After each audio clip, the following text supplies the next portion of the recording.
All right, so on to a few more reflections on things that are happening in the class, in people's writing, on the discussion boards.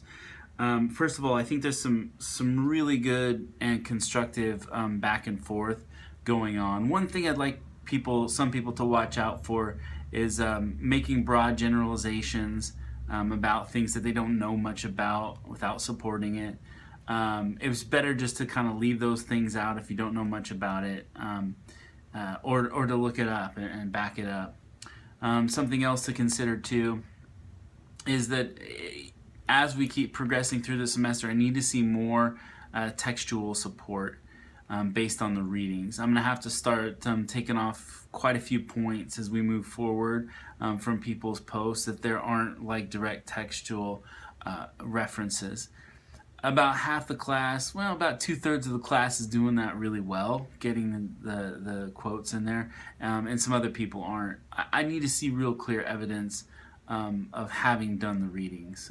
So quotes, paraphrases, summaries, show me that you've understood what you've read. And if you're having questions and you're not sure about what something means, give me a call or let me know that you want to talk about something to clarify some things. So I wanted to also kind of go back a little bit to this question that we had related to the idea of the connection between refugee resettlement and higher education. And I'd just like to make a point that I personally think that higher education is served very well by having refugees and quote being in the refugee business. Because first of all, I don't see it as a business. I see it as more of a service because these agencies are nonprofit and they are government supported to a certain extent. A very large extent actually in terms of the percentage of their budget. But the idea is that we're trying to create a community that extends beyond our borders by bringing people in that can and most likely will assimilate or have kids who will assimilate and become part of the culture and adapt and become American. One of the agencies here in Boise is called the Agency for New Americans because the purpose is to invite people in and get them to become American, enter the citizenship process and get through it. One thing I think that an interesting point I heard made a while back was that isolation leads to radicalization. So people who are denied access or denied entry to countries or to systems are going to be disgruntled. And an interesting point that was made about whether or not this executive order makes us more safe.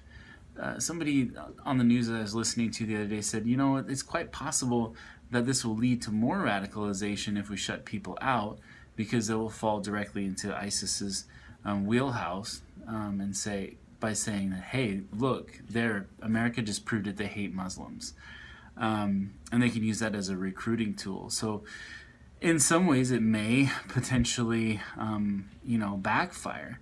Another thing, too, to consider is that people who have come through the refugee program are the most highly vetted people coming into the country, and very, very, very few of them have been involved in any acts of terrorism. And at last count, there were actually no people who have died in the U.S. since 1980 as a result of terrorism perpetrated by somebody who's gone through the refugee program. That was surprising to me.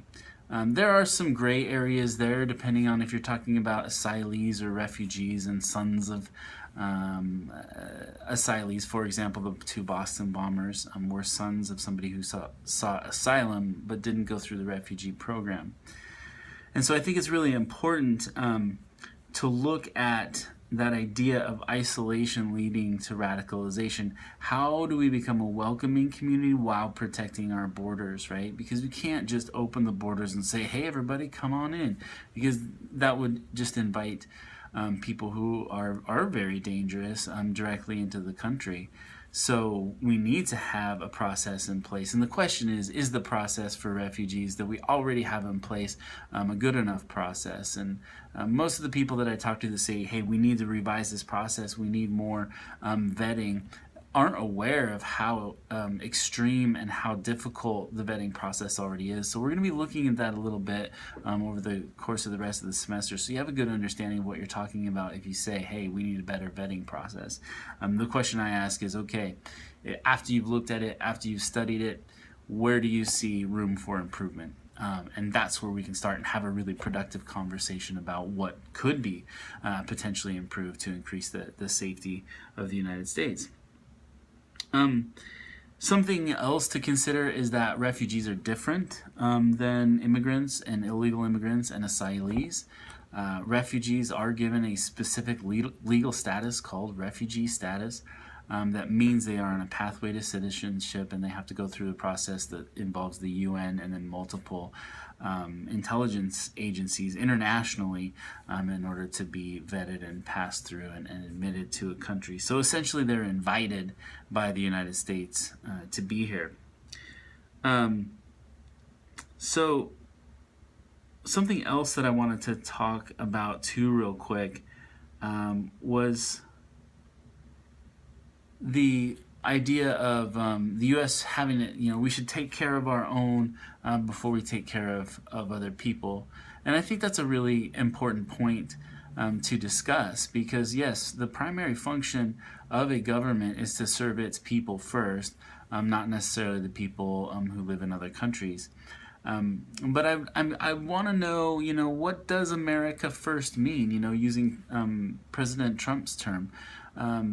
Because we are a global society now, and there's a lot of influences outside of our country that, maybe dealing with other people or other countries' issues and helping them out or learning from them could be very beneficial and could put America first.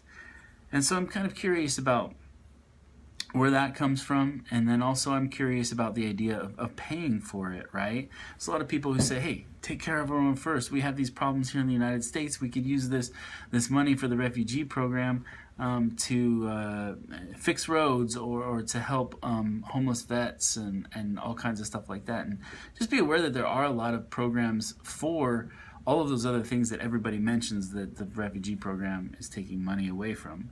And so, is it a worthwhile investment? That's a really good question, right? Are we potentially creating a better goodwill worldwide that will help keep us safe in the long run by accepting people into the country? So I'd like you to consider that too.